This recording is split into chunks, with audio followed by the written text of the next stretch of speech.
everybody. Nailed it. Joined as always by our Barth. That's a fit. That's a match. No risk it, no biscuit.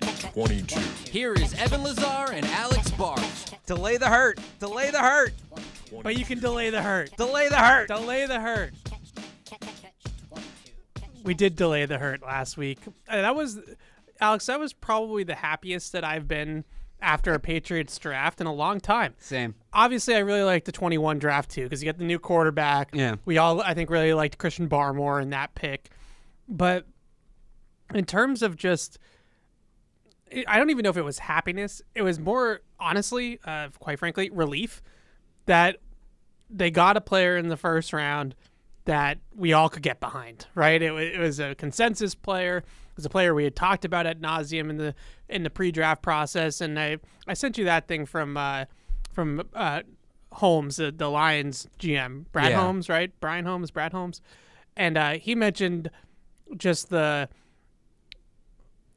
whole mock draft culture, right? And how we are predetermined to have an opinion on these picks where when the organization doesn't make the pick that we predicted or expected them to make, we are already going to be negative about it, right? Our brain just automatically switches on to negativity because we didn't have them in the mock draft. We didn't have them on our big board.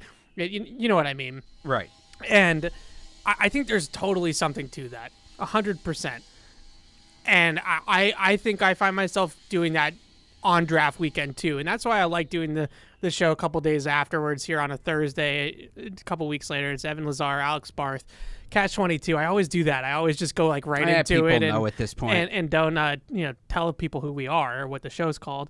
And we're going to be with you here for the next hour and 15, hour and 30. We're going to try to be efficient after I go on this rant right here at the top. We're going to try to be efficient and go pick by pick here in a little bit. But the main thing is that I always get to a point, and maybe it's cope, maybe it's me talking myself into the draft, my homer inside me on the Patriots side of things. But I always get to the point where whether or not I love every pick, I'm like okay with the draft, right? I'm okay with it.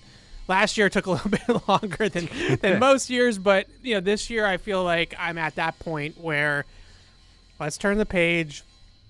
Let's get these guys out into OTAs and minicamp and then training camp in July, and let's see what they're all made of. I don't think that any of it I can be totally up in arms about. I think there's some nitpicks across the board, more about what they didn't do, I think, than what they did do. Right. Positions they didn't address and things like that. But overall, I feel like I'm at least going to give them, like, I don't really love grades, but like a B- or a B, right? They passed. Yeah, I'm at like a B. Yeah, they passed the test. Did they hit it out of the park outside of the first round? I don't think so, but they at least did enough where I can now get to the point where, okay, let's see. I'm not the biggest fan of Keon White, but like, let's see what he looks like in pads and let's see what it comes out to. I've sold myself completely on Marty Mapu. I now have him as the next Fred Warner. Like, that pick I'm on board with. Yeah. And then the interior guys, or maybe not, which we'll get to in a second. Right. Those guys, I think I'm on board with the fact that they're going to be reliable depth, and maybe even some of those guys could be starters in certain spots down the line, and that there's something to be said for that on the offensive line. I think we're all going to look back on this draft, though, and then you can give your take, and then we'll get into the efficient part of the show. I think we're all on board with the fact that it's more about what they didn't do in this draft than what they did do. And in particular, I understand everybody, myself included, is enamored with pass catchers, and we all want that number one guy. We all want that Stephon Diggs, Tyreek Hill, Garrett Wilson. We all want that player for the Patriots, but I did kind of get to the point with this draft, and I know you were already there, that maybe that guy wasn't in this draft, especially where they could address it. Unless they were going to pick Zay Flowers in the first round, it just didn't seem like that guy existed in this draft. What I tried to tell all of you. The first round. So those are the things you have to weigh. Do you want Christian Gonzalez on the team, or do you want Jackson Smith and Jigba? If you say Jackson Smith and Jigba, there's certainly an argument for that. Right. But it's that kind of debate because you couldn't get both in this draft. And that's why I think they waited till the 6th round on receivers, is because they truly felt like Josh Downs and Demario Douglas, kind of the same guy. Right. Kind of the same thing. So why are we drafting Josh Downs in the 3rd round when we can get Demario Douglas in the 6th? I don't always subscribe to that theory. I think there is a difference at the end of the day. But athletically, from a size, speed, skill standpoint, Douglas might be better athletically even. It's not that different. So that's where I'm at with the draft. I'm willing to let bygones be bygones on a lot of things. The one thing I can't let go. Yeah. The one thing is tackle. I just... But they did take a tackle. Stop it. They did. They did not take a tackle. Yeah, they did. They did not. Let me finish my thought. They did not take a tackle that is a day 1 starter at tackle. That is true. And that tells me, and I said this on PU, that they clearly like the tackles better than we do. They do. Well, Matt Groh told us that 2-3 weeks ago. Right, and we believed him because it seemed sincere at the time, and he backed it up with the way that they ran the draft. They like Riley Reif and Calvin Anderson and Trent Brown and Connor McDermott and Yadni Kajust better than the people on the outside of the building. And okay, I'll let them have this one. Let's see what it looks like. But I am very concerned about tackle because I think they have enough pass catchers. I think Bill O'Brien's going to do his thing. I think that's going to allow Mac Jones to do his thing closer to his rookie season, if not better. But can they protect? Can they hold up in pass protection? And they're going to face some really good edge rushers on their schedule. So are they going to be able to hold up in pass protection, I think is going to be the make or break for this offense. Well, let me ask you this. You just said that whole thing about receiver, and like they waited because they couldn't get the guy. Outside of, yes, they did actively pass on Broderick Jones, and I'd say the same thing to you. Who would you rather have, Broderick Jones or Christian Gonzalez? Right. Was there really a day 1 starter at tackle on the board after that? I know there's guys we liked. Yeah. Blake Freeland, Wanya Morris, guy. Yeah. But were those guys truly day 1 starters? The one guy maybe is DeJuan Jones, but for him to fall as much as he did tells me there was something in his interviews. I know there's a report out there now that he was telling teams he wanted to play in the NBA. I don't know, but yeah, the league clearly didn't view him as a day 1 starter. He debunked that on Twitter. He was like, I don't know where that came from. It seemed ridiculous. weird. It seemed very weird. They did get D1 basketball offers, but yeah, did you see the highlights that they showed on ESPN during the draft of him dunking on people at 6'8"? That was the whole thing. Oh, he's too big. He can't move the footwork. I try to tell people, but was there a tackle that kind of fits the description of the guy you're looking for after the first round? I don't think there was. Yeah, I think now. Look, I think you could say so. They were going to have to develop a draft a developmental tackle one way or the other.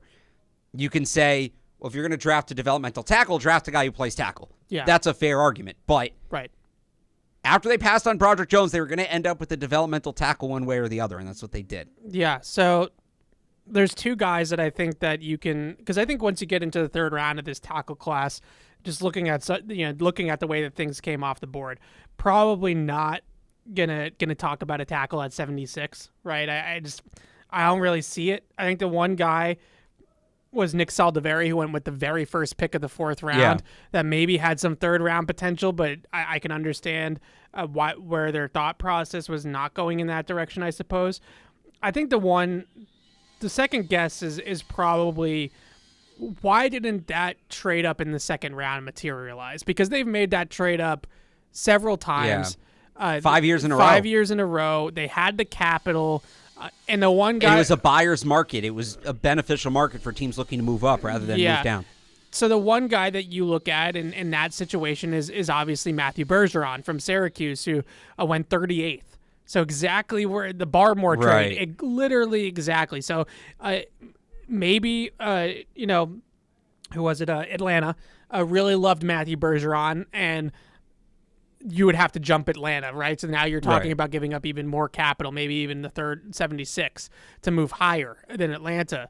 But that was the one, I guess Anton Harrison went 27th to the Jaguars at the end of the 1st round. I think that's a little bit too high. I think you're giving up a lot to get up to 27 from 46. Yep. So that's an interesting conversation, I think. Why didn't a trade up in the 2nd round materialize? Did they think Bergeron was worth it? A lot of teams viewed Bergeron coming in as a guard. Right. And you want them moving up for a guard? Like maybe they didn't think he was a tackle. But they think City Sow is a tackle? I'm just playing both sides of this. That's all. Well, maybe they're more comfortable. So if it's a comparable thing, right? This guy's probably a guard, but we're going to try him at tackle.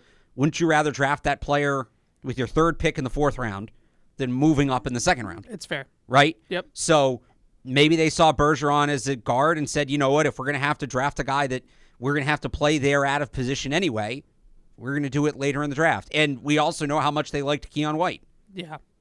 So that's a good tee up to Keon White. And I think the other second guess that a lot of people have is obviously missing out on this tight end class. And based off of Matt Groh's comments, it seems like their tight end board might have been really small, like a lot smaller than maybe we thought about this class. I think really small and maybe a little more. The way he said he says something like guys were going faster and faster off the board.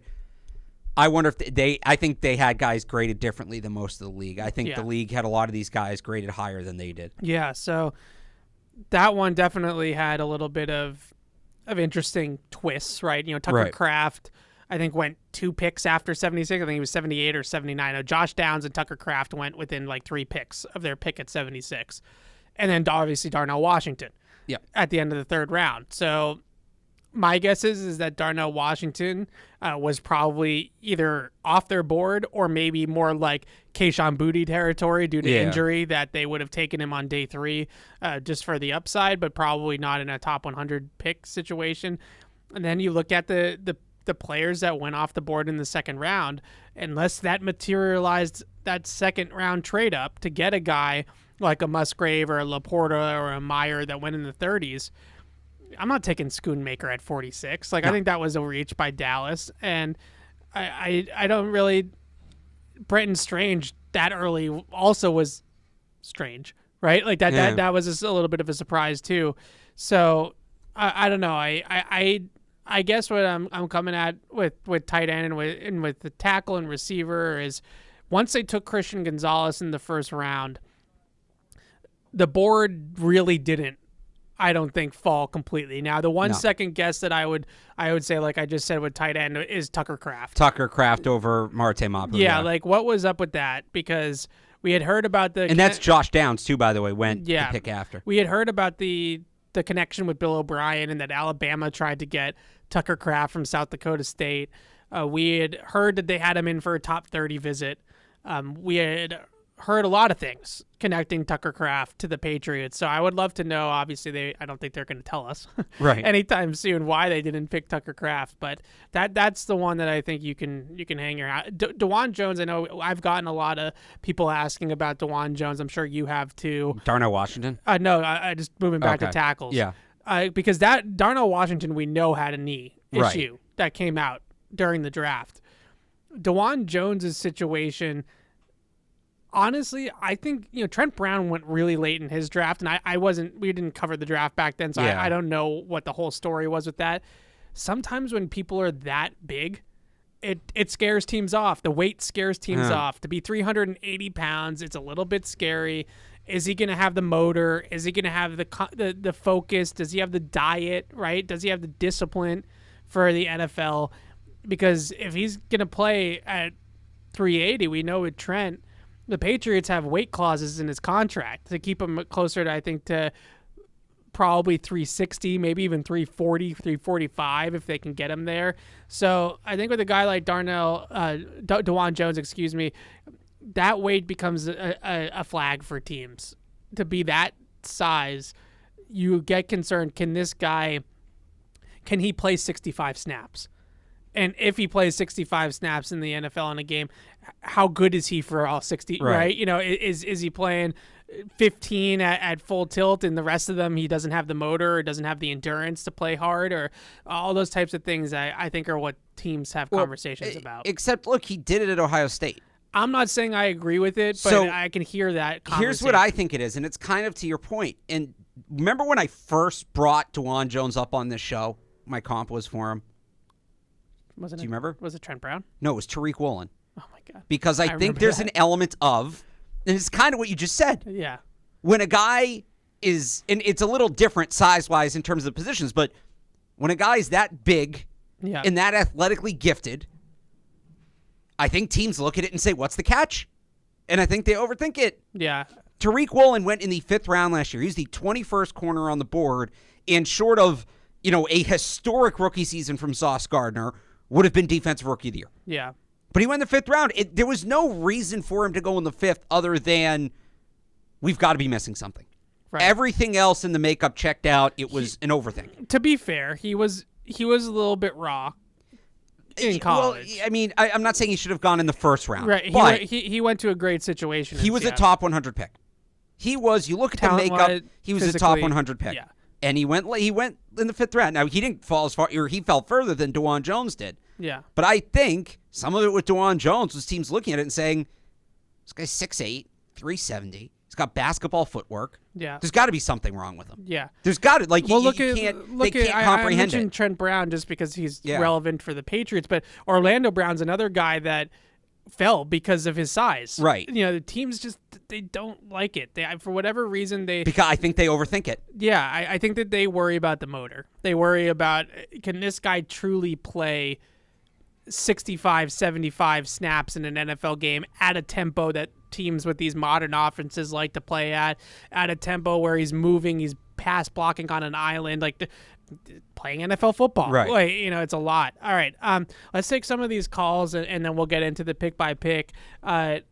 Patty, is this a Star Wars call or is it a football call, Patty? Oh, it's definitely a football call. What's up? So I just wanted to get both your guys' opinions on what do you think the realistic chance that Demario Douglas makes the 53-man roster? I honestly don't. I'm intrigued by Butte, but I don't think he's probably going to make the roster, barring them trading away one of their receivers from last year that's still on the roster. But to me, Douglas, the way you guys talked him up during the Shrine Bowl week, like, to me, he intrigues me a little bit more than Butte does. Yeah, Patty, thanks for the call. As always, I think that's really fair to look at where Demario Douglas is right this second compared to Kayshon Butte is more intriguing. He's healthier. He's been better more recently than Booty. Is it Booty or Butte? Butte, it's Butte. I want to say Butte. I don't want to call the guy Booty. He's been better recently. Literally last year, right? Right. Butte is a complete projection that he's going to get back to the way he was in his first 16 games at LSU before the injury. Douglas doesn't have that kind of concern. He's just coming from Liberty, and he's smaller. And he only has 1 year of college production. Yeah. Yeah. 1 year of like major. He was really good with Malik Willis also. Yeah, but he wasn't. I forget if he missed games or something like. No, he was coming on, right? Right. He didn't play as much as he did last year. In the regular rotation. That's what I'm saying. He's 1 year of like being a starting receiver. Right. But the tape that put him on the map for NFL teams, inclling the Patriots, was the Malik Willis year. Oh, yeah. So what I would say, though, and I actually have both of them on my initial roster projection. Yeah. I think what will help Douglas more than Butte is Butte's role as a starting wide receiver. Yeah. And he's kind of blocked. Right? Patty said, unless they move somebody, you're going to have Devontae Parker, Juju Smith-Schuster, and then either Tyquan or Kendrick Bourne. That's your 11. Yeah. Right? I don't think, at least not initially, I don't think Demario Douglas's role is to like be in the receiver rotation. Yeah. To me, he's about, they had this really dynamic package last year with Marcus Jones that worked super well. Yep. But they couldn't run it a ton because Marcus Jones, he only had so many hours in the day, and they needed him focusing on defense and things like that. And he's made it clear, and the team's kind of suggested that he's a defensive player. He might play on offense here and there, but he is a defensive player. He is not making the shift to offense full time. But you'd still like to have that package available to you whenever you want it because it's a good package. Demario Douglas, as a ball carrier, is comparable to Marcus Jones. And he even said he's watched Marcus Jones. So that, to me, is how he gets on the roster. It's an opportunity to run the Marcus Jones package without Marcus Jones on the field. There's a very clear role for him on the team. So I actually think he has a good chance at making it. We go back to when we talk about leading into the draft, right? I always say, even if it's not the player I want them to draft, if there's a path to playing time, if there's a clear role, I will never straight up hate the pick. Because if you tell me you have a plan for this guy, fine, I'll buy in, let's see what the plan is. I think there can be, and who knows what it actually is, but I think there can be a very clear plan for Demario Douglas to contribute in New England as a rookie. Although Kayshon Butte certainly has a higher ceiling, I actually think the plan for him in year one is much murkier than it is for Demario Douglas. I couldn't agree more because they have 4 receivers. Right. There's going to be a spot for a 5th guy. Yeah. And I've seen some people, Matthew Slater doesn't count, right? So there's going to be a spot for a fifth guy. And if you're looking for a guy that adds a different dimension and adds something else to that room that isn't repetitive to the guys that are going to be the ones that are going to be playing the most, it's Douglas. Boute's role is very, very similar to Juju. It's very, very similar to Kendrick Bourne. Right. He's kind of like somewhere right in between the two of them. Right. And so, yes, there is a world, and I think this is maybe the argument for Butte.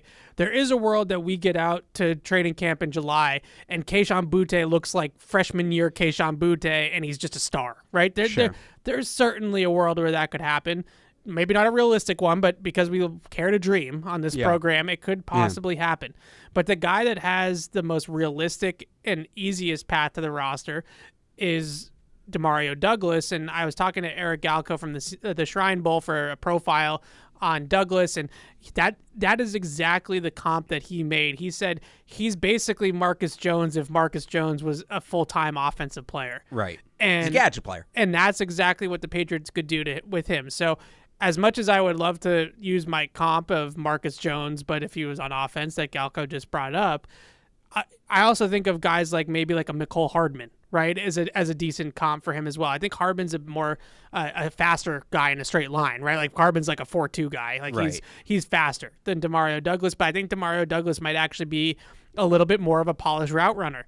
I think one of the things that stood out to me is the most about Douglas's film was the double moves, the vertical double moves that he runs, the post corners, the out and ups, like things. It looks like Zay Flowers. Like it's really very, very similar. Obviously not against the same level of competition, but that was another thing that Galco said about Douglas was that Zay even recognized that Douglas was similar to him. He said that Zay was coming up to him and being like, who's this kid from Liberty? He looks like me out there, right? Right. And so that element of it, I think it definitely, all the reasons why I want to put you in this corner, all the reasons that I wanted Zay Flowers on this football team, Demario Douglas does a lot of the same things. Yeah. He's just not as complete of a player. He's just not as experienced. Right. Zay Flowers can play inside. He can play outside. He has a full route tree. Demario Douglas is a lot more Mecole Hardman. He's a lot more gadget and vertical. Like those are the two things that you're going to get out of him. So two more things on Demario Douglas. One, another reason I think he has a chance to make the team. So Marcus Jones obviously returns both kicks and punts, but he's more comfortable as a punt returner. Like that's kind of his game. Yeah. Demario Douglas is actually more of a kick returner than a punt returner. So it takes one more thing off Marcus Jones' plate without maybe a step back, where Marcus Jones is your punt returner, Demario Douglas is your kick returner.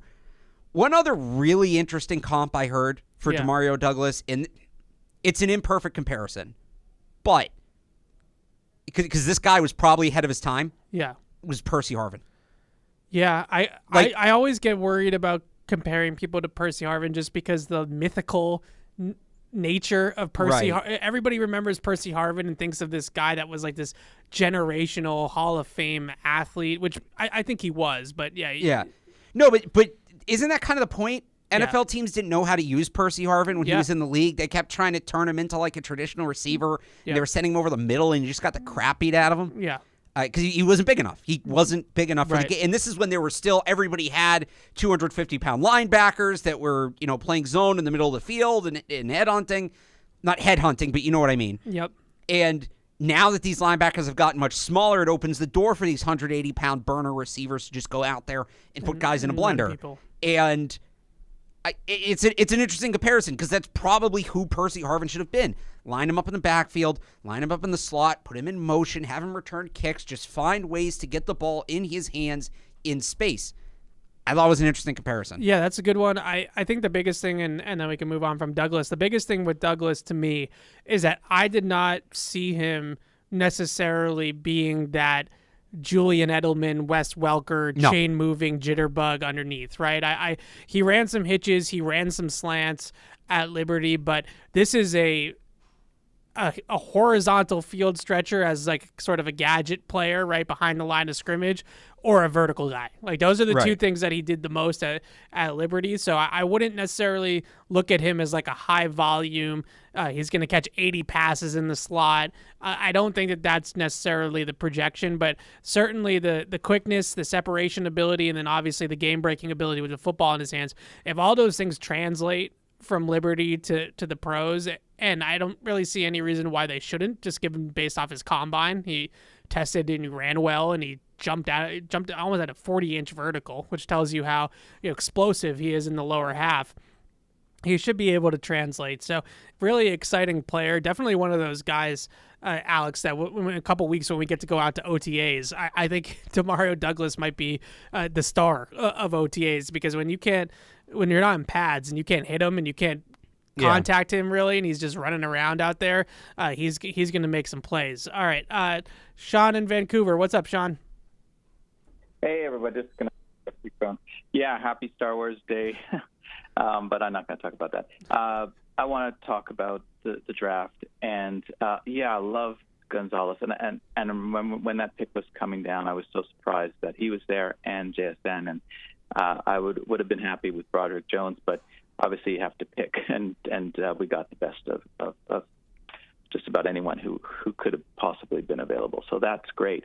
The only thing that I'm kind of irked about is two of my draft crushes that were projected to go in the late first, early second were there to be taken, and for some reason injuries and other concerns, maybe laziness, they just kept falling and the Patriots passed. And so I'm just hoping now that whoever plays right tackle for the Patriots will have a better season than DeJuan Jones, and somehow Darnell Washington doesn't stay on the field. And it's weird to try and root against guys that you like that, but that's otherwise I'm going to be really mad that happened. Because Evan, I know that Paul bugged you about saying more than Bill Belichick, but Bill Belichick isn't always right. He made terrible decisions last year that put us in bad spots. So that's even though he's the greatest coach of all time, it doesn't mean that he's going to get everything right. And we've seen that a lot, but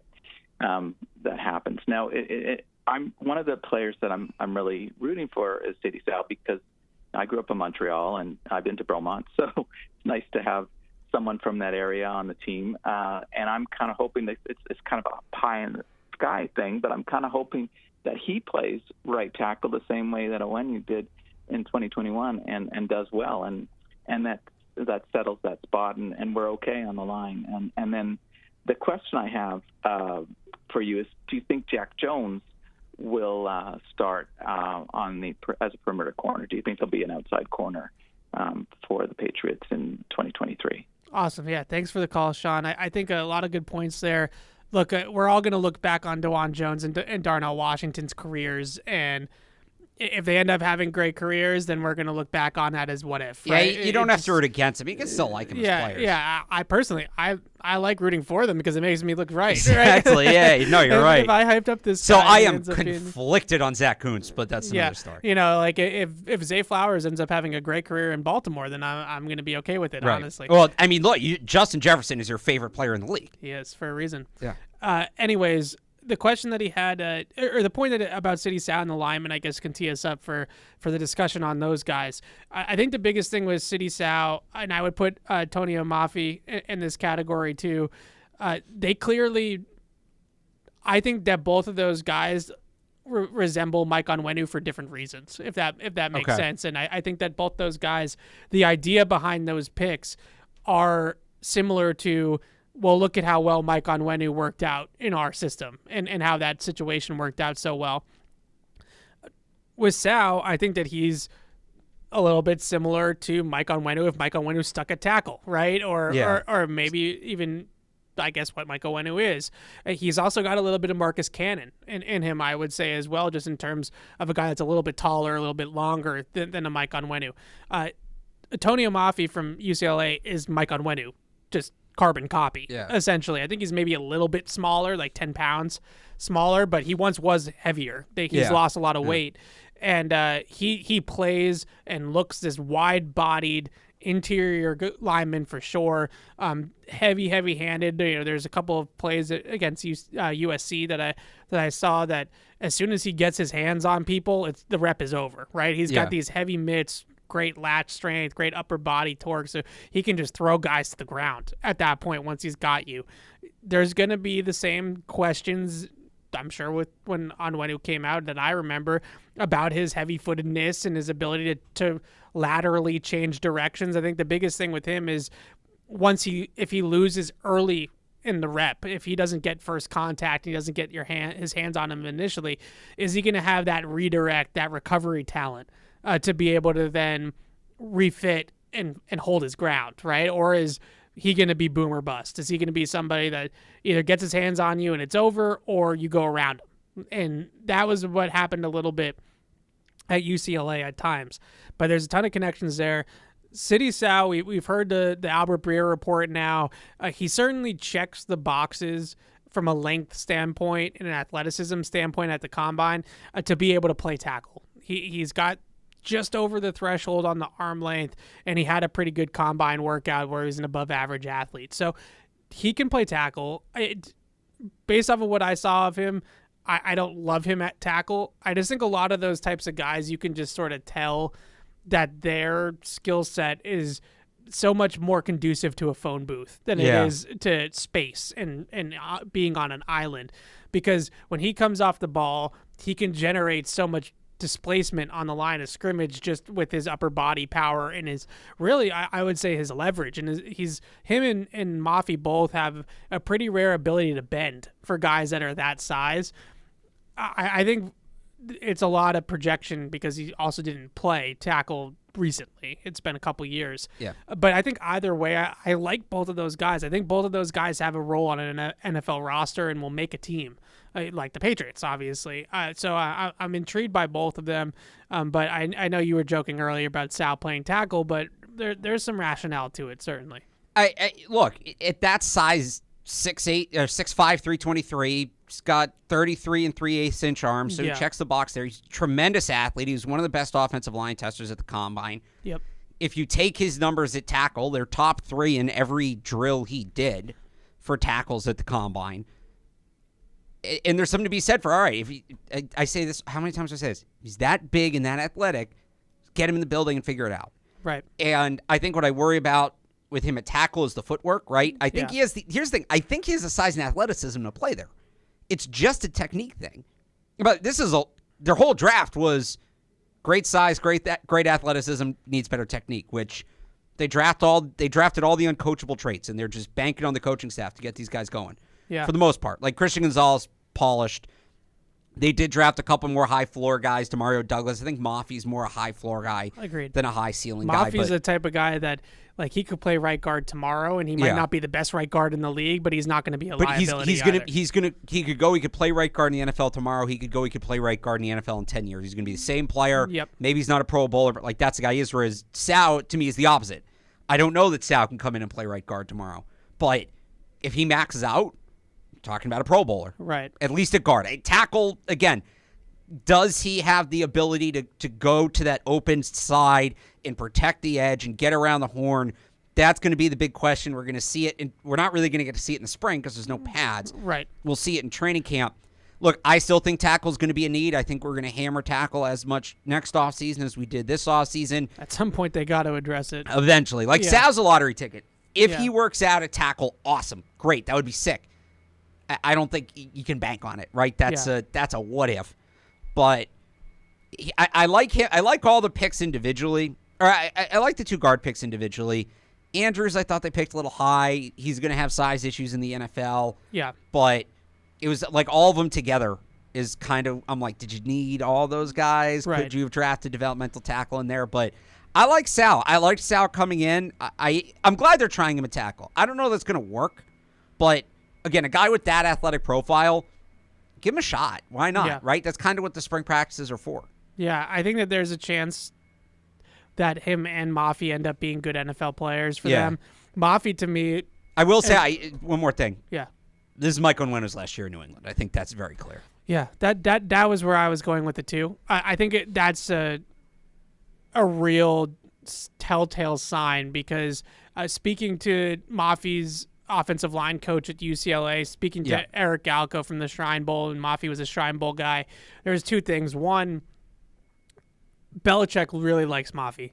He called Chip Kelly and had a whole conversation with Chip Kelly about Mafi, right? Yeah. So he's really in on Mafi, and I think that everybody that you talk to, the offensive line coach at UCLA, Coach Drevnos, just out of not prompted, was just like, I recruited Mike Onwenu back in the day. Mafi's the same guy. He's the same guy. And when you look at that, I look at those traits and I look at the same thing, and it's hard not to read that as Onwenu's probably not going to be here next year. That's just the way it screams. And I think Sal, maybe like you said, is more of that lottery ticket upside pick in the middle rounds because of the athleticism. So I don't know exactly what Sal means quite yet, but I think Mafi is clear-cut Mike Onwenu insurance. Like that's pretty obvious what he's on the roster for at the moment. And we'll see about Andrews. That's the one thing I saw and heard about him was these bigger, more powerful, longer nose tackles, interior guys. Like I think about, a guy like DeForest Buckner and those bigger guys, that he's going to have problems with that. Similar to how Cole Strange had problems with it his rookie year. The one thing I'll say, and this is where, again, there's always elements to this that sometimes we might find out immediately after the draft. We might find out years later. There's always things in play that we just don't know, that we just can't account for. Like, we didn't know Darnell Washington had a knee injury before the draft. Like, I would have totally changed my projection. Yeah. Maybe the Patriots know something about David Andrews that we don't. Well, I think what they certainly could know, and I don't think that David Andrews, in terms of his health, I mean, we saw him at the he's been at all these workouts. I saw him at the draft party on Thursday night. He's as locked in and bought into the system as ever. But I think the one like a guy like that, the one thing that you have to mention with David Andrews, he's 30 years old. He's going to be 31 in July. He's going to be 31, and I do think that he is the type of guy that would have the transparency with the organization of this might be it. So that's what I'm saying. Like, I wonder if he went to them and said, "This is my last year." Yeah. Center becomes a much more logical pick. Now, I think there were better centers on the board, too. That's part of it. Like, I like Luke Whippler from Ohio State. We talked about Alex Forsythe from Oregon. You have the Adrian Clem connection. Yep. But that one I was surprised about, that it was Andrews and not Forsythe. Well, Whippler, they were at Whippler's pro day. Yeah, meanwhile, I said all my crap about Ohio State, and that was wrong. But Andrews, see, I admit when I'm wrong, too. Like, Andrews is under contract through 2024. Yeah. He's still under contract for 2 more years. I thought, and they have Cody Russi, who they seem to like. Yeah. So I kind of thought you give Russi another year, you see where he's at. Yeah. And then when Andrews is entering the contract year, if Russi doesn't get to the point you want him to get to, that's where you go and you invest heavily in the center. They took Jake Andrews 107th. Right. This is the next starting center of the Patriots eventually. Yeah. With that pick. I thought that was coming next year, but if you tell me, well, David Andrews told them that he's hanging up after this year, okay, now that pick makes a lot more sense. Again, I maybe would have gone with a different player, but if David Andrews was in a contract year, I would have said, yes, center top 150 makes a lot of sense. It kind of goes back to, and I think COVID threw a whole wrench in 2020. Yeah. But Chung and Kyle Duggar, right? Yeah. The team kind of knew, I think before we all did, that Patrick Chung was retired. But wasn't Duggar in a contract year that year? Patrick Chung, you mean? Chung, yeah. He might have been, but I just know that there were, at that point in time, the team was pretty aware that Patrick Chung was either retiring or contemplating retiring. He ends up opting out of the season because of COVID and went that direction, then retired after the COVID year, right? But the team was aware that Patrick Chung was done playing football. Right. We weren't as aware. I think there were rumblings and like that he was kind of on the fence about it, but I think that they were 100% certain that he was not going to play next year. And that's where you get Kyle Duggar, being the top pick in the draft for them. So I think that it's similar, could be similar. We don't have any insider information. I don't know, but I'm just saying, like, makes more sense if that's the case. Which would be a bummer because David Andrews is a great Patriot. Oh, of course. No, I don't want to push him out the door. And that's kind of was my first thought. I hope they're not pushing David Andrews out the door. I don't think they would. No. But, we do so much of using what's going on, what's being said, and what's being done to project draft picks. Yeah. This is the time where we kind of do it the other way around. And do these draft picks tell us anything about the roster? Yeah. And that, I mentioned the Mike Onwenu thing before. I think the two guards signal that they don't feel great about paying him. I know you think Marte Mapu's going to play linebacker. I wonder if we're going to get to it. They're wondering about paying Kyle Duggar. And I think Jake Andrews, that pick tells me, David Andrews is signed for 2 years, but maybe those 2 years aren't a guarantee. Yeah. All right, let's take this call from Michael, and then I do want to get into the day 2 guys. All right, Michael, what's up? Let's go. Hey, guys. Excuse me. Hey, guys. How you doing? Hey. So, I think from my perspective, like, I know that you guys, I know, Evan, you keep saying, like, they view Onwenu as a guard. He's a guard. And I just personally think that you got to try your best offensive linemen. Like, they have to be your tackles. Like, you can find guys like Mosley in the 4th round. So, like, I wouldn't be surprised if they try Onwenu at right tackle again under Klein and O'Brien and see maybe if he could be the answer there. But overall, like, there's a lot of people that are like, I wish they could have taken a tight end or receiver early or even the developmental tackle. I really do think overall looking at the draft, like, I like it, especially if you consider how they've built this team in the offseason with some of the free agent acquisitions. Like, there's not a lot of guys you could probably find a little, in those spots where maybe you would have taken one that could make an impact this next year. Maybe Josh Downs. I can see that, but if they don't see Tucker Kraft or Zach Kuntz fits at tight end, then they're not gonna reach or take them in those spots. So, but I just wanted to get your guys' opinion on the overall off season in general and like the way that they've approached team building. And I think only missing the playoffs by 1 game last year, and if it wasn't for 2 return touchdowns against Buffalo, maybe we actually could have been to the playoffs. So, I think overall the team is in a way better spot this year than it was last year in a roster perspective, but want to hear your guys' thoughts.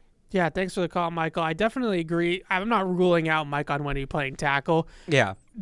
All of the tea leaves say that he's going to stick at guard. I mean, they were adamant about it last year. Yeah. Remember that he's a guard. Now, it's a different offensive mind now, so maybe that changes. Yeah, but even Matt Groh, after the day 3 of the draft, said he's kind of settled in at guard. Yeah. And I do think that there's something to be said for he's like the one consistent guy that you probably have on that line over the last couple years besides Andrews. Right. And to continue to move him around and mess with him, like I think there's something to be said for that. Now, the overall team building approach of the offseason, and that is obviously it can go in a lot of different directions. I think overall, though, I am starting to see that they are building towards something. Yeah. I think specifically on the defensive side of the ball, certainly. They built. I don't know what they're building towards. I mean, there's not much more they can add. The defensive side of the ball, and I mentioned this on PU. I went and I like to listen to some of the national guys, not like on the Talking Heads shows, like the podcast and stuff like that.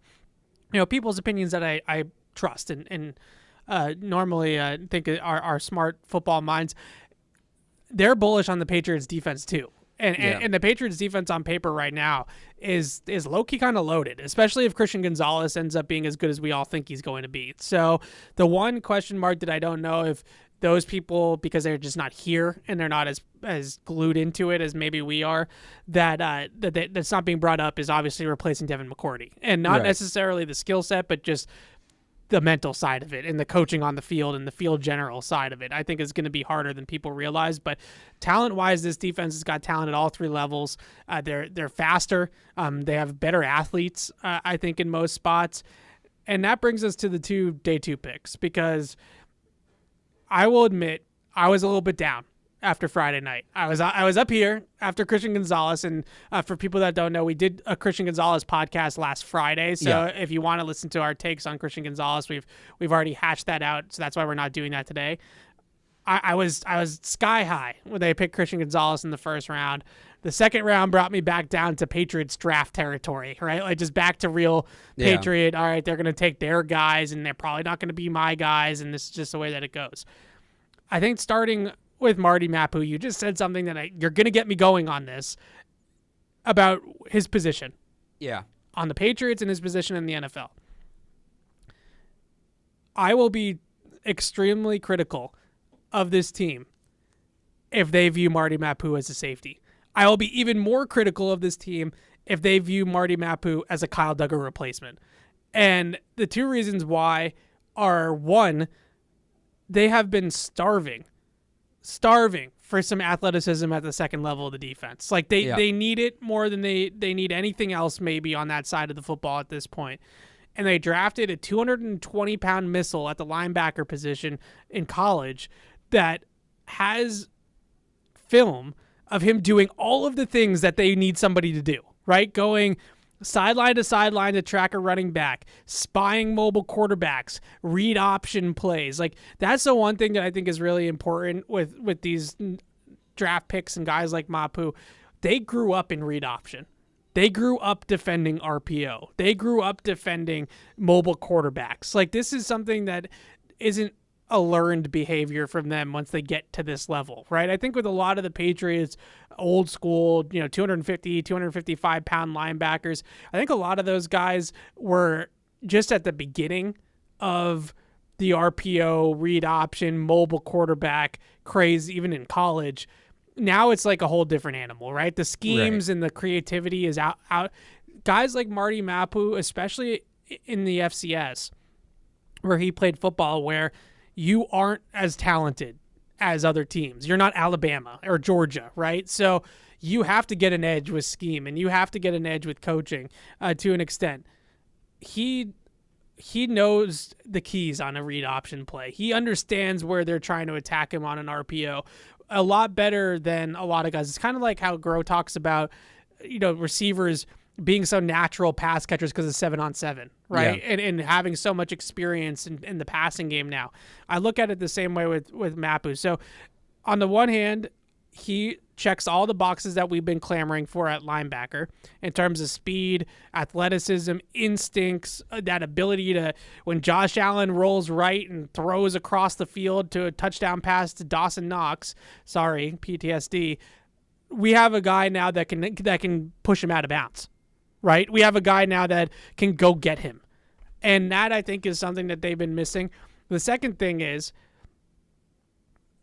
we have talked a lot about how the Patriots draft from basically 16 to 19, if you want to say 17 to 19, that range really set this organization back a half decade because they drafted so poorly. 3 bad drafts set you back 6 years. Kyle Duggar was the first pick that turned the tide. Yeah. Kyle Duggar is not a perfect player. I know, Bedard goes on your station a lot, Alex, and talks about how he's overrated and how he's got issues in coverage. And I don't necessarily disagree with any of the nitpicks about Kyle Duggar. But at the end of the day, I do think that they're nitpicks, and I think that he's a playmaker and he's an impact player on the defensive side of the ball. They don't have enough of those types of guys to just let one walk out the door, right? And that's also, add to that next year, because they don't have a lot of cap commitments, because they don't have a lot of big price players, they have like $100 million in salary cap space or something ridiculous like that if you project it out right now. Third, fourth most in the league. Right. So they have all the money in the world to go out and pay Kyle Duggar. Kyle Duggar is the beginning of a new era on that side of the football, and a positive. He is a hit. You hit on him in the draft. It was a good pick in 2020. Why do you want to restart? Like, why do you want to hit the reset button over money, like over contract, for a safety, mind you? That's not a $20+ million a year deal. That's a position that's still watered down across the league. We're not talking about paying a guy $25 million a year. So I'd be really critical if they let Kyle Duggar walk and just replaced him with Marty Mapu. Marty Mapu, if he hits his potential, which I just mentioned a lot of the things that he can do. He can cover, I would say more so in zone. I don't know if he's fast enough to be a true man guy on tight ends, but he can cover the second in the middle of the field, second level, middle of the field type things. He's got that range. He's got that ability to go from the middle of the field to the sideline and make a play. He's got that quarterback spy element and that downhill trigger. And then the film at the Senior Bowl really showed a guy that even at 220 pounds has the physicality to hold up in the box. I really feel like he can take on blocks, and especially when he sees it and he triggers downhill, he packs a punch, right? Because he's moving so quickly. He's explosive. So I think that he can play linebacker. And I look at guys like Matt Milano. I look at guys like Deion Jones. I look at guys that are... Fred Warner. Fred Warner's a little bigger. Fred Warner, I looked this up.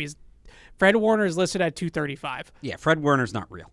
So, but I would say that Mapu is 6'3". He's not. Matt Milano is only 6 feet tall. Right. Deion Jones is 6'1". So he's got a little bit more length that maybe he could pack on. I wouldn't necessarily want him to pack on that much weight to match Fred Warner, but 5 to 7 pounds of muscle I think is realistic, and you get him to closer to 225. I don't see any reason why that guy should not be a linebacker here. Especially if you put him next to Juwan Bentley.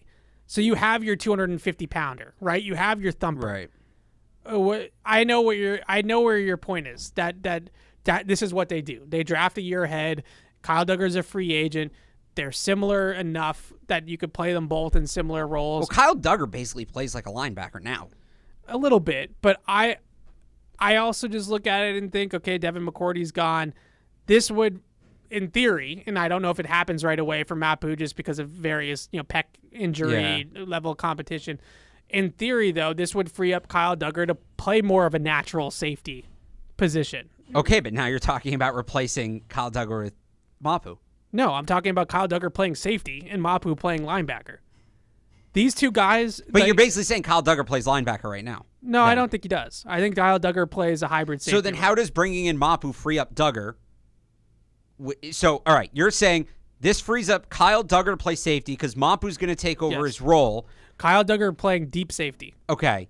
And Mapu playing in the box as the athletic guy in the box that has the power and the play strength to be able to hold up at 220. Okay, so but if that's a linebacker, then you're saying Kyle Duggar plays linebacker. I'm saying Kyle Duggar. We're getting into a lot of semantics here. I get it. I'm saying that Kyle Duggar has some overlap at linebacker. Look.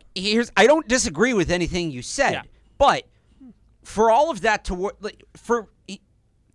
Marte Mapu has a ton of NFL potential. Yeah. For that potential to be recognized in New England, something massive has to break. And that can be any number of things. 6'3", 217 is not a linebacker in New England. It's simply not. So this is what I'm getting at, though. They need that philosophical change. So, okay, but this is what I'm saying. So just off of trends, though, either they have to completely rewrite how they view the linebacker position. This is not a small change. This is a massive philosophical overhaul. That is one option. Absolutely desperately That need. is one option. The other option is he puts on 20 pounds and essentially plays like Mack Wilson and Raekwon McMillan. Now, here's my issue with that. They're very impatient with those guys. You brought up the Josh Allen play. It also just ruins all the athleticism. That's what I'm saying. Well, again, some guys can put on weight and still be effective. It's rare. You mentioned the Josh Allen play last year, right? Why didn't Mack Wilson hit Josh Allen? Because they're saying don't take penalties. They don't want their linebackers to be aggressive in that sense. And for a guy like this to be successful, he has to take chances. He is going to get beat sometimes. The other thing they could do, I've seen some people suggest this, they could turn him into an edge rusher. No. Well, now he's changing position and he still probably needs to put weight on. Or 6'3", 217 with his athleticism is kind of a textbook Patriot safety. He is a physical fit for the Kyle Duggar role, but now he's changing positions, and that's a risk. So no matter what happens... Adapt. Okay, but listen to my point. Okay. No matter what happens, the path for him to being successful in New England doesn't exist right now. For him to business as usual as a 217-pounder to play linebacker the way the Patriots ask their linebackers to play, that will not work. It won't. Okay. So something massive has to break. You say it's a philosophical change. I do. I think they might be looking at a position change. Let me ask because the reason I'm more optimistic about it working because I do think that you look at guys like Adrian Phillips, like Kyle Duggar, like Jabril Peppers that do play a lot of their snaps in the box. Right. But that's Kyle Duggar's role. That's what I'm saying. But what I'm telling you with Kyle Duggar is that having a guy like Mapu that can do the things that he does in the box Yeah. will now allow Kyle Duggar to take over some of Devin McCourty's responsibilities. Okay. Right? So I don't think that Kyle Duggar is a full-time free safety. Yeah. But they're going to need him to play some free safety. Okay, but so then you're putting Marte Mapu into those responsibilities of what is Kyle Duggar's position? A safety. So you are suggesting a position change then? No. But that's what that is. No, I am not. I want them to make him a linebacker, and I want linebackers in New England to do that. But what you're describing is not what you're this describing. is such a classic argument. What you're describing is not him playing linebacker. Yes, it is. I want. So what? I want him to play weak side linebacker. Is that what Kyle Duggar does now? No, Kyle Duggar right now plays in the box because he matches up against the tight end. But let me ask you. So then, how does drafting Marte Mapu help you play Kyle Duggar at free safety? Oh my goodness. This is where I'm going with this. They need to philosophically change how they approach the linebacker position. Okay, but that has nothing to do with Kyle Duggar then. Yes, it does. Because they need to Kyle Duggar is on the field and plays his role right now because they won't change from the Jawan Bentleys and Jelani Tavais of the world at linebacker. Okay, so instead what they do is they play dime on third down. Okay. And Kyle Duggar comes down into the box and plays in that role on third down because they take Jelani Tavai off the field. So plays it. What is that role? It's a linebacker role. It's a safety / linebacker, money backer type of role. But isn't that what Marte Mapu? Doesn't that project as what they're going to have him do? But I want him to do it on first down. Okay, so that's but I don't want him to do it in obvious pass. I want him to do it all downs. But I'm not just saying I don't want him to. I don't want Marty Mapu to be a situational player. Okay. I want the Patriots to recognize that if they on their schedule next year, they have Josh Allen twice. Yeah. They have Patrick Mahomes. They play the Eagles and Yeah. Jalen Hurts. This is the league. You are going to play these guys every single week nowadays. Guys that can run, guys that can create out of structure, guys that can extend plays outside the pocket. And if you are trying to combat those offenses with 255-pound linebackers like Jelani Tavai and Jawan Bentley, then you are going to get run off the field. So you want a philosophical change, which 100%. is, again, if they change what they do philosophically, and this is rewriting the defense. This is not just, we're going to create one role for this player that we're going to use here and there. This is not having a package for Marcus Jones on offense. This is completely, you're taking what they view as the most important position in the defense, maybe second most behind corner. But you're taking what they view as a monumentally important position. Yes. And you are completely changing the way that they view it entirely. Yes. That's a big ask. Now, it would work. I'm not disagreeing with you that it wouldn't work. It would absolutely work. And would it make them a better defense? Yeah, probably. But he's one step behind on this. It's the I don't disagree. I'm trying to think of what the equivalent would be on offense. It's the one thing, and I give Belichick all the credit in the world for 20 years. Yeah. He was always, not always, but he was either at the front of the line. He was a trailblazer. He was. Yeah. He was a trailblazing coach, especially on the defense side of the ball. Heck, the guy invented Rip Liz. All right? He invented match coverage with Nick Saban in Cleveland 30 years ago. And now everybody in every Power 5 team and every NFL team in the league has Rip Liz in their playbook because of Bill Belichick and Nick Saban. Okay? But the one thing that he has not adapted on is linebacker. He hasn't done it. He still believes in gap control, compressing space, taking on blocks, and in order to do those types of things, you need to be 250 pounds. Right. Okay, but the problem is that when they play Buffalo and when they play Kansas City and when they play Philadelphia, and let's face it, let's stick it to Buffalo and KC because those are the two teams in your conference. We want the Patriots to get back to the Super Bowl. You are going to have to go through one of those teams, if not both of those teams, to get there. And right now, they're defensively, they can't play Kansas City and Buffalo that way. They can't. They can't play them like that. Look, all I'm saying, if it's a philosophical change, it's great.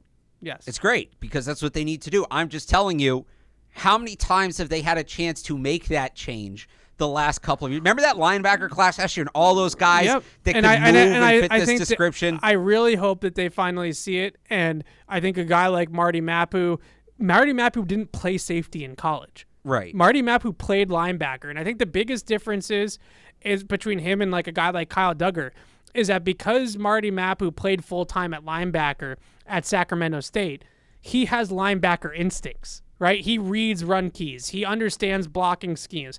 He understands his role in the front seven. That's different between when you put safeties at the second level, you're playing those guys out of position, right? Like you're counting on them to understand their responsibilities, but they don't have. Marty Mapu has the potential, and I'm not saying he's there yet, but Marty Mapu has like the instincts of the Juwan Bentley, but the speed of a Kyle Duggar.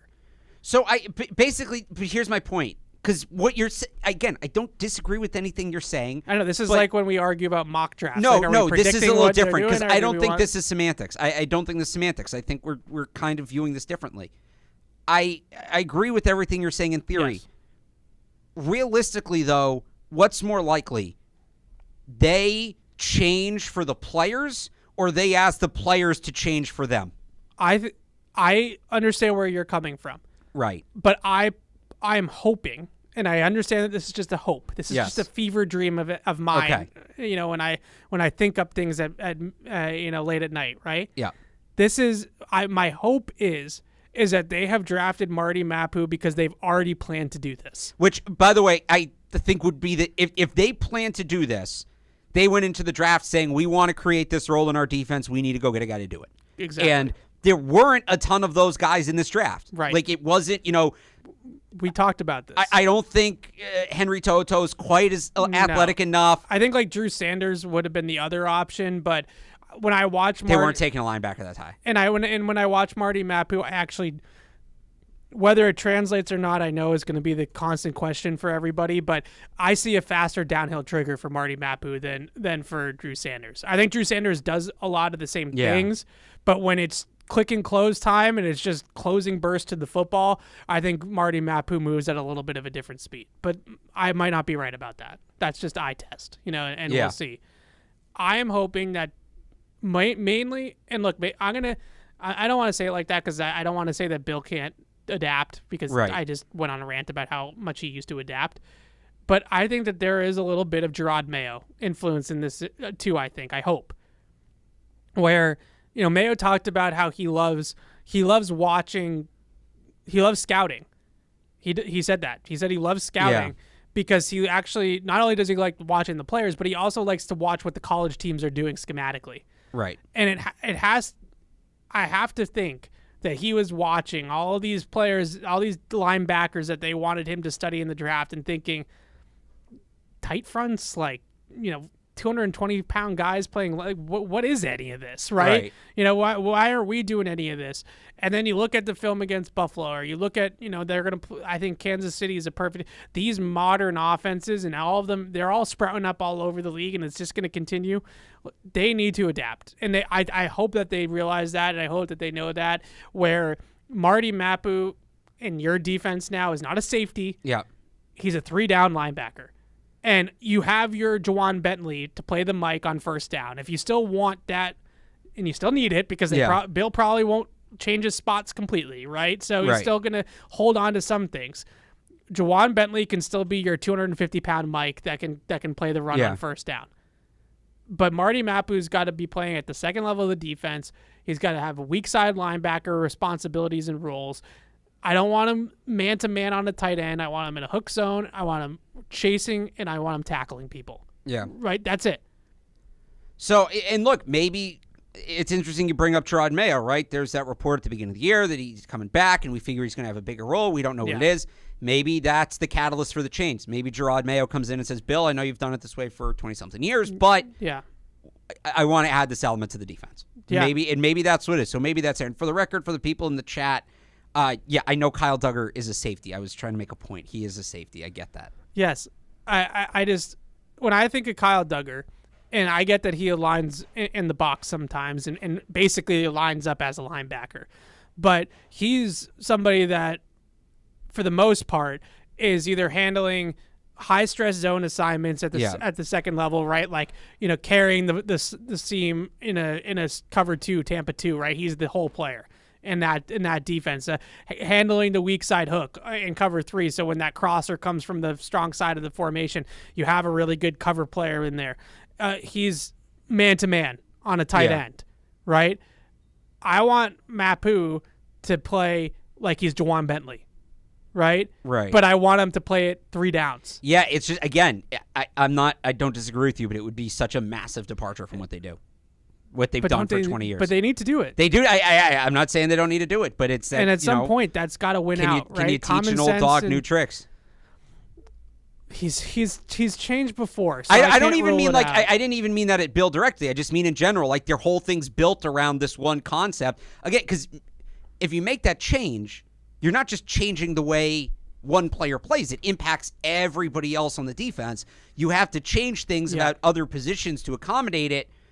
Again, I actually, that you brought up Gerard Mayo is a really good point. Yeah. Maybe this is Gerard Mayo coming in and saying, I want to make this change philosophically on the defense.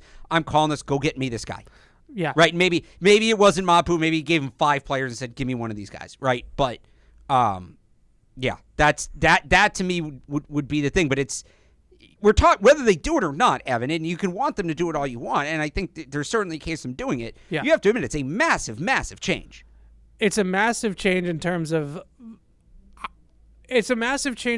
like how they look at labeling positions, right? Like Kyle Duggar and Jabril Peppers and Adrian Phillips have done some of these things recently, but they meet with Brian Belichick and Mike Pellegrino and the DBs, right? They don't meet with Gerard Mayo and Steve. So from that respect, to have somebody that's in the meeting room with the linebackers and wearing a linebacker number and is a linebacker doing the things that they ask Adrian Phillips to do is certainly different. Right. But asking a player of that size to take on some of the roles and responsibilities I'm saying he should take on, they've been doing with their safeties for the last couple of years. I guess the change is, like, you're not taking Adrian Phillips or Kyle Duggar off the field to put this guy on. You might be taking Adrian Phillips off. That would be interesting. And Adrian Phillips is getting up there. All right. So starting to run out. It sounded like you were saying, like, take Juwan Bentley off the field or take, like... I think that certainly, like, Mapu should be your third down Mike. Like, if you, and look, we're this is projection. We're talking about this, philosophically, and if the player works out, there's a chance that he's a dud and he's a bust and he doesn't play in the NFL. If the player works out, then on third, I would even say, like, depending on down and distance on second down too, he should be your Mike linebacker. On first down, he's going to play offset Bentley because they're not going to take Bentley off the field and have them run power at Marty Mapu at 220 pounds. Right. They won't do it. So that respect, I think, whose spot does he take? Whose snaps does he take? I definitely think you're thinking more Adrian Phillips because I don't think they're pulling Kyle Duggar and by off the way, field. Phillips is like significantly bigger than he is. He's not taller. He's 210 pounds. Phillips is 210 pounds? Phillips 210 pounds. Right, That's what he's listed at. Yeah, that's what I'm saying. So I guess it's more like, this is what I mean by the change, right? Where are these snaps coming from? You're taking somebody off the field, whether it's Juwan Bentley, whether it's Adrian Phillips. Okay, but let me bring it home. Yeah. You already took somebody off the field. Devin McCourty. He retired. Okay. So somebody's going to have to play Devin McCourty's responsibilities. Right. The guy that I think is best suited to do it is Kyle Duggar. Right, okay. Because he played free safety in college. Yeah. He's got the range, he's got the physicality, and he's got the instincts. Like, he's a ball hawker. That's right. As much as he might give up plays, at times he bakes them, right? Yeah. So I think Kyle Duggar, like I said earlier, I don't want Kyle Duggar to play Devin McCourty's role 100% of the time. Right. I still think that he's so impactful in the box that they need to leave him some freedom to play in the box. Well, okay, let me take this another way, though. What if Jalen Mills is the free safety? Because it sounds like that could happen. I think Jalen Mills, so now we're really going down the rabbit hole. I like this. No, this is what we do. Jalen Mills is covering tight ends. Kyle Duggar is Devin McCourty. He's going to play free safety and then sometimes rotate into the box because he's so good there. Jalen Mills, to me, they look at him and say, probably too slow to play outside corner, right? He can't keep up with receivers. So, but he can play in man. Right. So what do? You have him cover slower guys. Okay, but so now you take in Devin McCourty's off. Yep. But Jalen Mills still on the field because he was on the field last year. You're keeping Kyle Duggar on the field. Yep. You also added Christian Gonzalez to play outside corner. where's Marcus Jones? There's Jonathan Jones. Marcus Jones in the slot. Okay. Jonathan Jones is your field corner. He's covering Z receivers. Jack Jones, so we're not including Jack Jones, which is fine. I don't think so. I'm with you on that. Right. But, all right, so where are the snaps? Where is the role from Marte Mapu? So, all right, so Kyle goes to... Marty Mapu. Kyle Duggar goes to deep safety. Yep. And Marte Mapu takes some of the responsibilities Kyle Duggar had. So Marty Mapu to me, and they're... I think this is what I've been trying to ask. I couldn't figure it out. Yep. Are you just essentially not erasing, but when Kyle Duggar plays deep safety, are you just getting rid of the role he has, and you have Marte Mapu doing similar things but in a differently defined role? For the most part. Okay. I think that's the easiest way to put it. I think the other guy that kind of is the odd man out ends up being here is Jelani Tavai. As your strong side edge set. Well, you know what? That's a perfect transition, because if you're not going to get that from the linebacker position, you got a defensive end who does that very well. Boom! Look at that. Wow, holy crap. We just did that. Wow. Let's go. See, thank you. Now you're speaking my language, which brings us to the second-round pick in the Patriots. So now you're going... Full circle. Thank you. We finally got there. So now we're going... I guess it's not 3-4 to 4-3, but now we're taking a linebacker... We're taking a linebacker off, putting a hybrid linebacker safety on, and adding a defensive end. Adding a hybrid defensive end. Hybrid defense. He's a defensive end. So he's a 5 technique. He's a 5 tech, yeah. So you think he's going to play standing up? Maybe. Okay. In some fronts, because if he's playing stand up over the tight end, right, on the strong side of the formation, I'm so glad we got this full circle. Yeah. Then I think that look, the combine says he can do it, right? Right. Guy ran like a 4.6. Put up 30 on the bench. I think it was 30 on the bench. I'm not the biggest Keon White fan. I'm just going to put that out there. And the reason why I was not the biggest Keon White fan is because I personally feel like he just doesn't have that like first step Josh Uche off the ball explosiveness. As I have to do, and as I am doing, talking myself into everything over here, I am recognizing that I was thinking about it wrong. Okay. I was thinking about how can this player help them rush the passer? How can this player be a double-digit sack guy for them? And he's the strong side edge setter. So my comp for him, let me tell you what you think. Trey Flowers. Yeah, I think that's not a bad comp. I mean, if he maxes out, I think right? Ideally, a lot of people that have studied Keon White have said, as a pass rusher, he's probably better as like a 3 technique or an inside guy. So that's the thing. If he pass rushes, I think it's going to be from the interior. Yeah. Like him next to Barmore on that interior rush, right? But I think fun. In their base nickel or base big dime defenses, he's going to be your strong side edge setter. So here's why I like Keon White, and I'm with you on that. I think on early downs, he's setting that edge, and then on passing downs, you either have him on the edge, not as a pass rusher, but like just hold that edge. Don't let the quarterback get outside you, right? Yeah. Just keep the edge of that pocket tight.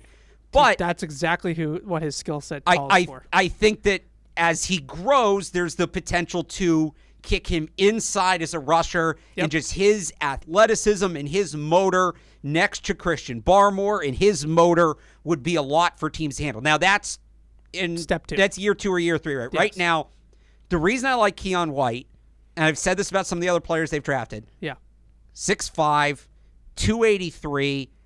They have him as the composite athletic grade that they give based on all the combine testing. He ranked 4th among edge rushers. Really athletic guy. Like upper echelon. Yep. He's very raw. And he admitted on the call. He admitted on the call that night, my technique needs to be better. He's only been playing defensive end for 3 years. Yes. He was a tight end at Old Dominion, played tight end there for 1 year, moved to defensive end, played there another year at defensive end, sat out the COVID year, transferred to Georgia Tech, played as a reserve defensive end 2 years ago, and then last year had the breakout year. When I look at a guy like that, and people go, why did they get a guy that can't play the position? There are guys who've been playing defensive end their entire lives. He's been doing it 3 years, and he still got drafted ahead of a lot of them. Yeah. The progress he's made in 3 years. This is a guy that, in everything he said about the work ethic and all that, clearly a quick learner, a guy that's going to pick things up. He checks every single box of the things he can't coach. Yeah. They just got to get him in the lab with Joe Kim, basically. Yeah, 100%. And if they do that... And Covington. And DeMarcus Covington as well. Well, because I'm thinking of the hands and Joe Kim was the whole thing.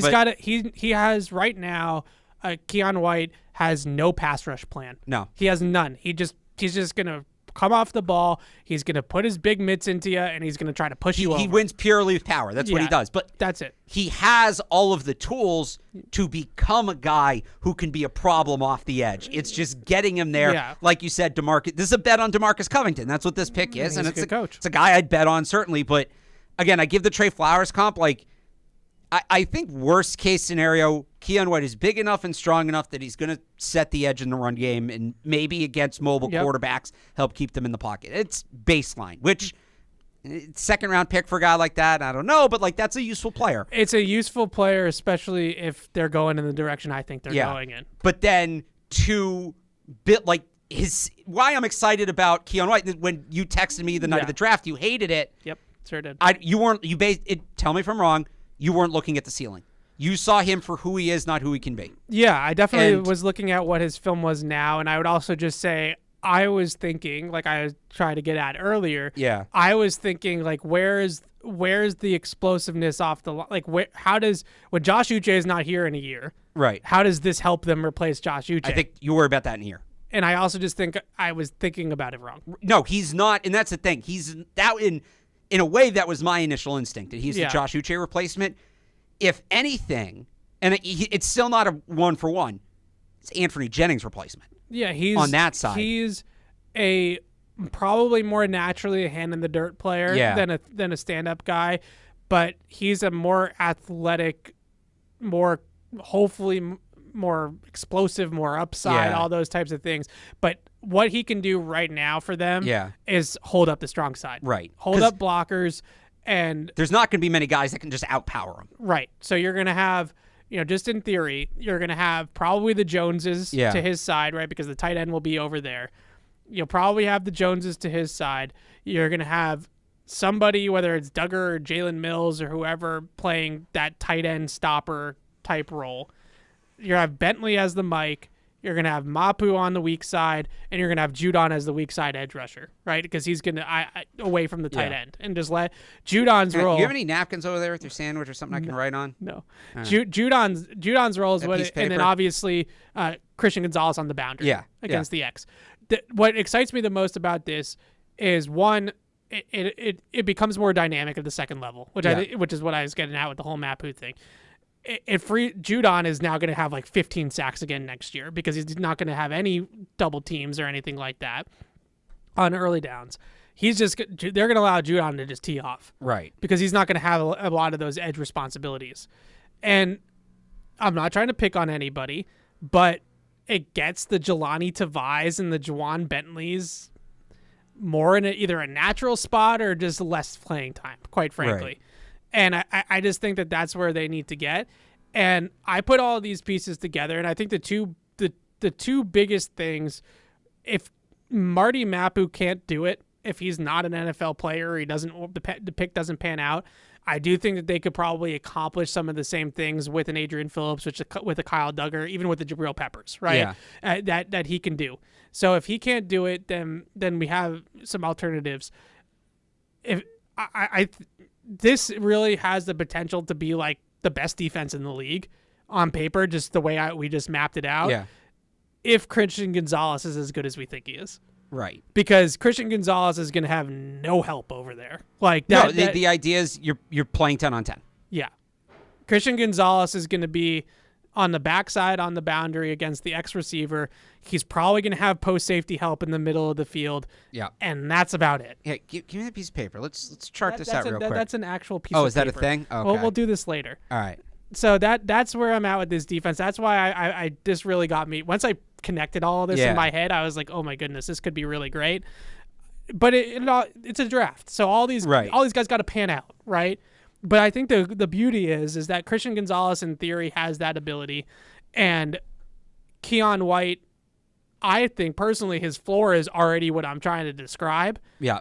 And obviously the pass rush upside, that becomes gravy. Like if he can do any of those things, then that becomes gravy. Which I think he'll be able to do.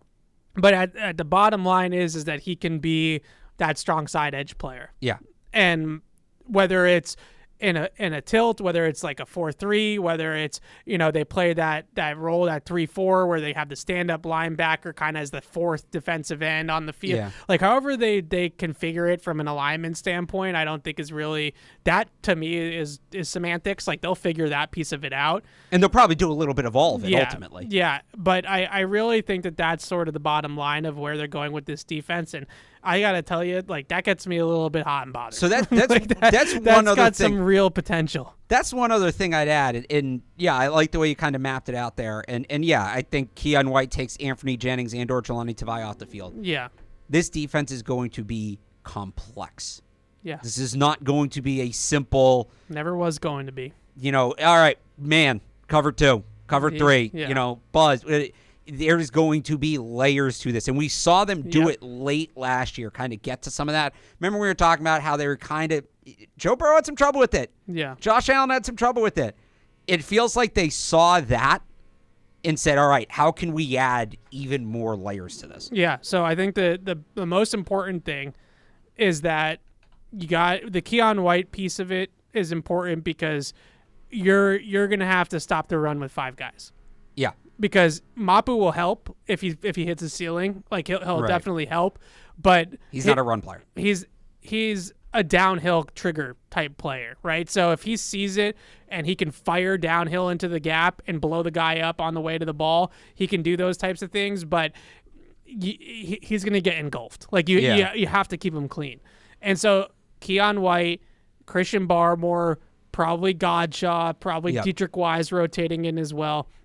Those guys are going to have to do their jobs of keeping things clean up front. Like that, those guys are going to have to take on blocks.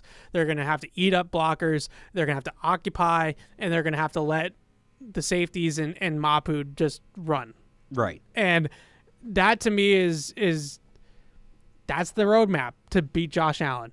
Like, and I think that more than anything, we talked about Patrick Mahomes.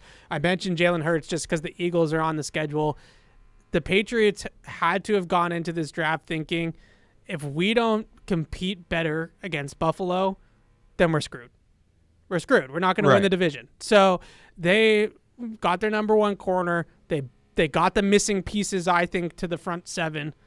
And now they have, on paper, if the philosophical change and all that argument that we were talking, if they're willing to do all that, right, then they have on paper a way to better defend Josh Allen.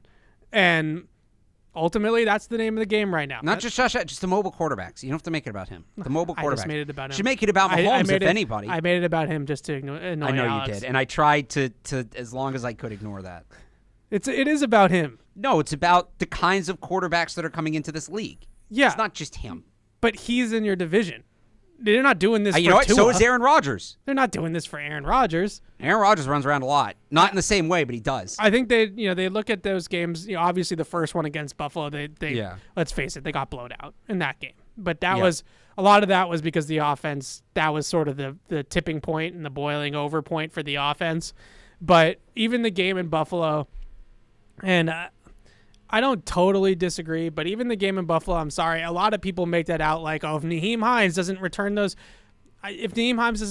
kicks and Josh Allen has 2 more possessions and who knows what he does with them, right? Like, he could go march right down the field and score both times too.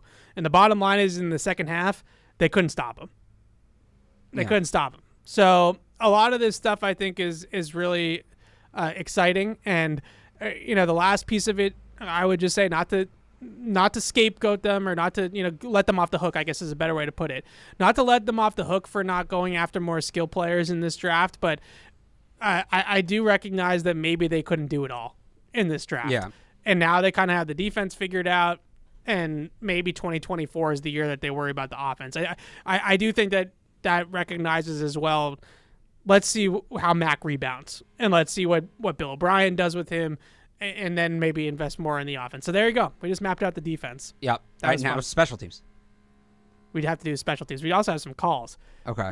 Call screen lit up after we got down this rabbit hole of these defense. So let's take these calls real quick, and then I'll let you go off about the specialists. All right. All right. Raj, thanks. Oh, no, yeah, he was on hold for like 40 minutes. Jeez. Okay. That's our fault. What's up, Noah? How you doing? Hey, good. I was wondering if you guys would consider doing your own redraft, where you kind of take the picks that they had and say who you would pick at those picks, and then, I don't know, maybe like a year from now revisit and see how you guys did compared to Bill. I don't know if that's something you're allowed to do or not, but just thought I'd throw it out there. But, yeah, that would be fun. Thanks, Noah, for the call. I guess now that we have the hindsight of knowing how everybody comes off the board, who is on the board, who is on the board, instead of like a mock draft where we're just kind of guessing who is on the board. That might be a fun, like, once it really dies down here a little bit, off-season thing. But the next couple of weeks, we got media availabilities, OTAs coming up. But I like the idea. We could maybe try to do something like that. All right, Todd, what's up? Hey, Mike Reese did a little bit where he went over each player group and gave it whether it stayed the same, got better or worse.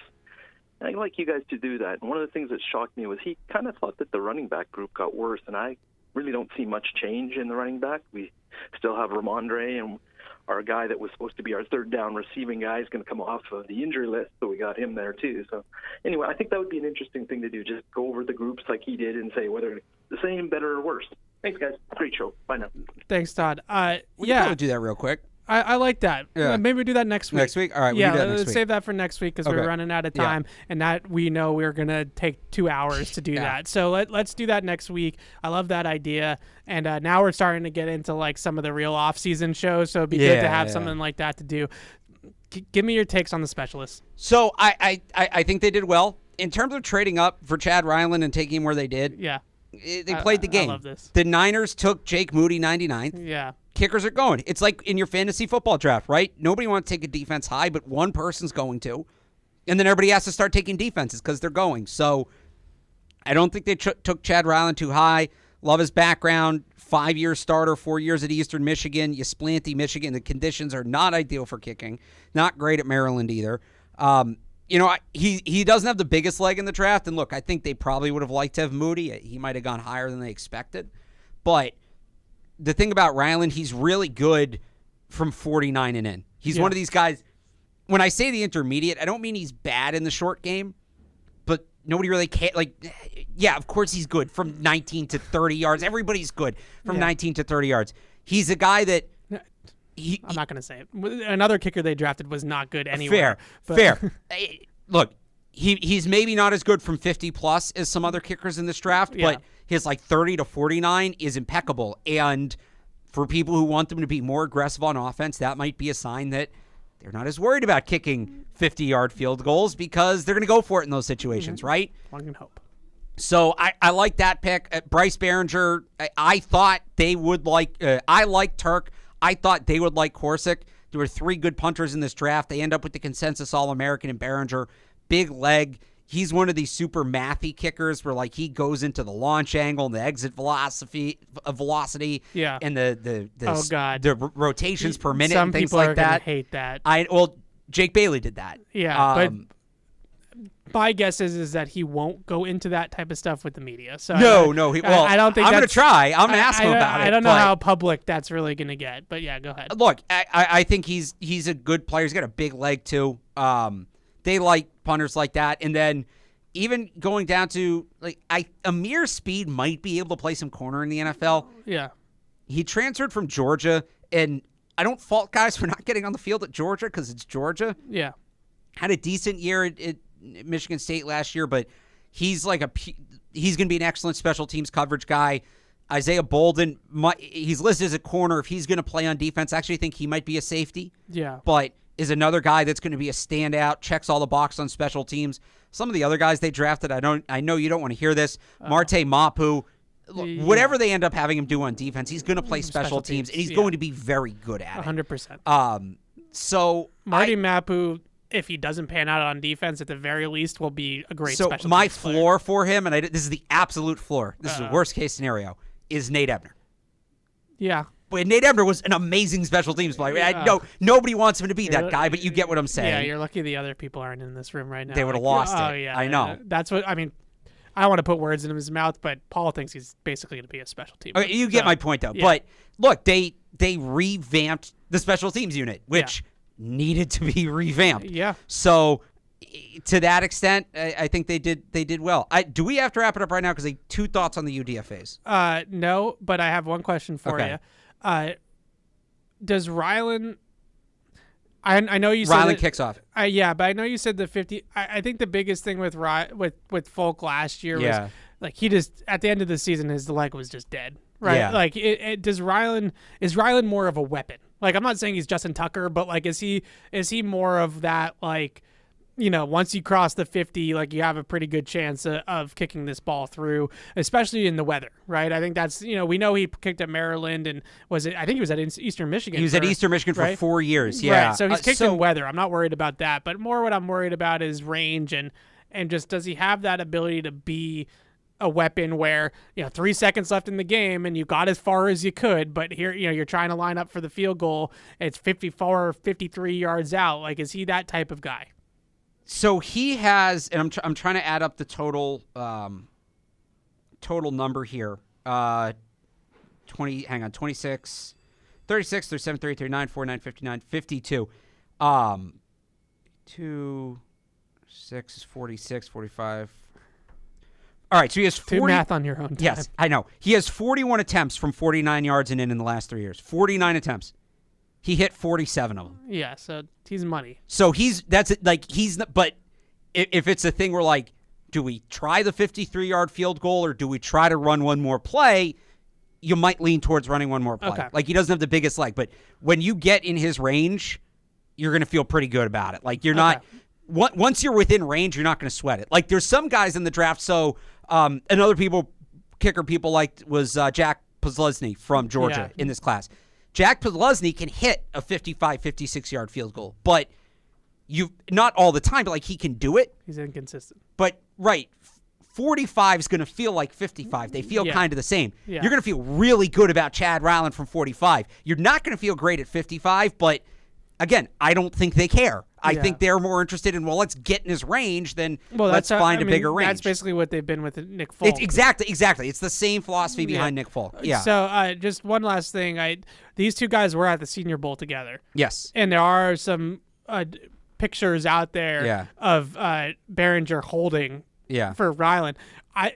One of the things that I didn't really recognize until I started covering the team, it's kind of interesting in a way, and this is like really niche, so I don't think this is more of a you story if anything, but those 3 guys, the snapper, the holder, and the kicker, and that they end up being the long snapper, the punter, and the kicker, obviously those 3 guys are like the 3 amigos during the football season. Joe Cardona, Jake Bailey, and Folk, let's just say for on the whole, right, or Pilardi, when those guys are like glued at the hip. They're like a little 3 musketeer. It's the team within the team.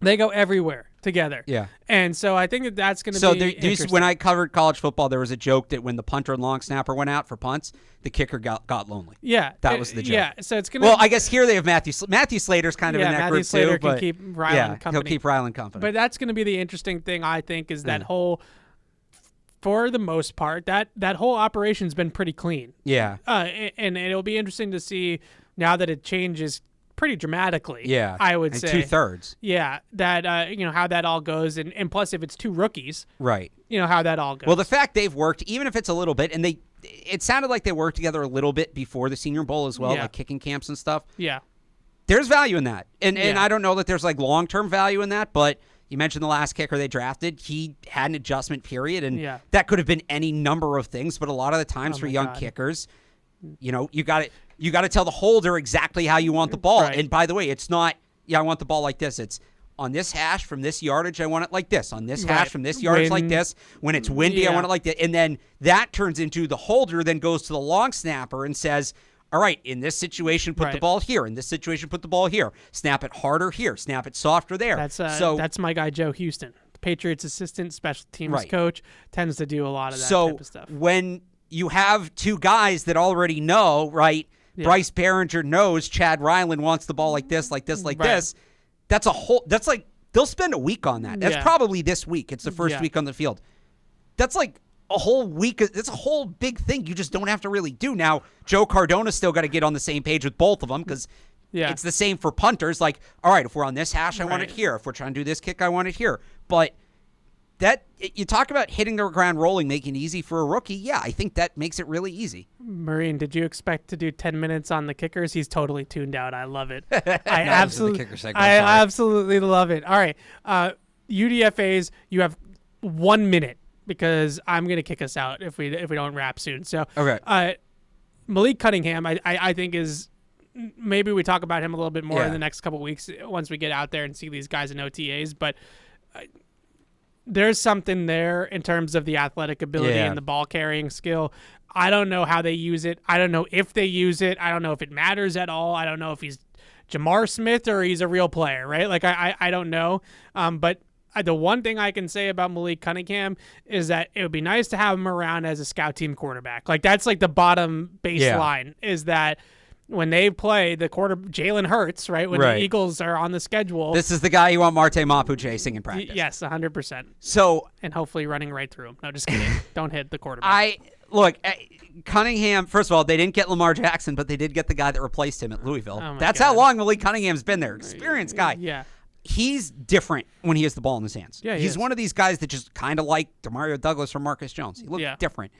The report from NFL.com that he's open to changing positions is fascinating to me because I've never seen the guy run a route. I've never seen the guy run a route. I don't know. I have no time for this. I want the ball in his hands. I want the ball in his hands, Evan. I understand, and you and all of like dark Patriots Twitter, like the deep Patriots Twitter people are feeling the same way.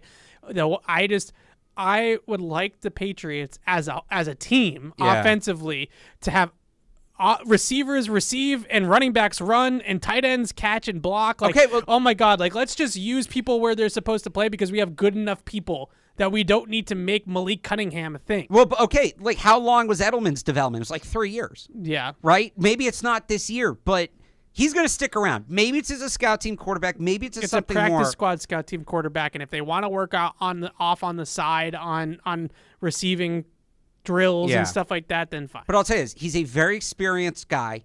So he's a highly intelligent guy. Yeah. He's different as a ball carrier. Let's not forget, they did try to do this last year. They signed to Eric King as a UDFA who had played both quarterback and receiver. King. He is better than Derek King. Well, Derek King, remember, got hurt and didn't make it to the spring. I think they're going to try him at something. Now, he did also play Danny Etling all over again. No, no. I want you to take that back right now. Don't insult. That's so insulting to Malik Cunningham. He is another. Can we just have Danny Etling is closer to me athletically than he is to Malik Cunningham. Can we just have a team for once offensively where putting Marcus Jones on offense isn't like the greatest thing ever? Can we just have guys that are just good at offense? Build it around him. I'm not saying build it around him. I'm just saying it's a thing. And by the way, he played defensive back at a high level in high school too. Oh my gosh. So I don't know what. So now he's Julian Edelman. No, I'm just saying they can put him. I think we're going to see him in a bunch of. We might not see it. It might be what they're doing during the closed practices. Yeah. Quarterback, running back, receiver, defensive back, special teams. Like, oh my God, they're going to try him everywhere because he's such a good athlete and he's so smart. I hear you. Why not? There is no reason to why not. I keep on going back to the same. You just hate fun and you don't want to talk about it. I just keep on going back to the same point of like. The Patriots need to get to a point where we're not counting on Malik Cunningham. But I don't think they're counting on him. Being something. But I'm not saying they're counting on him. They are not. Internally, I doubt they are. I'm talking about, and I'm sorry, I don't mean to pick on the fans, but I'm talking like this is like Jeff Thomas to me, right? Like it's like Kayshon Boutte is like Jeff Thomas. No, Kayshon Boutte is better than Jeff Thomas. I know, but it's closer. No, I'm just like Kayshon Boutte is Malcolm Mitchell. Listen, you don't need to don't get your hopes up for Malik Cunningham. Who knows what it becomes, but. It's a really good signing. You're not going to have to worry about me getting my hopes up for Malik Cunningham. He's going to win a Super Bowl MVP, and you're going to be sitting here saying, I can't believe we had to spend that offseason talking about him just to get here. He's the next Jalen Hurts, I'm telling you. He's just a really smart, really athletic guy. The more of those guys you have around the building, the better. That being said, I do think they're going to extend the UDFA streak this year. I don't think it's going to be him because, like you said, I think he's a practice squad guy. Yeah. I think it's going to be Johnny Lumpkin. The tight end? Yeah. 6'6", 266. Athletic guy. Not really. I thought he was athletic. has like 14 career catches in 3 years. Yeah, doesn't mean he's not athletic. All right, he's a really good blocker. He's big. Yeah. He's big. Now, I think they might like Scotty Washington. Yeah. That's going to be the battle for the third tight end, but the battle. Scotty Washington that's versus what camp is. Johnny Lumpkin, and I'm sorry, but like that sounds like a name that Bill makes up when he's like, Johnny from Foxborough High can make this play. It sounds like the name Felger and Maz make up. Yeah. Where they got Johnny Lumpkin out there playing tight end, but no, he's a big guy. He's a blocker. Be the next Gronk. Do you remember? Do you remember a guy named Michael Williams?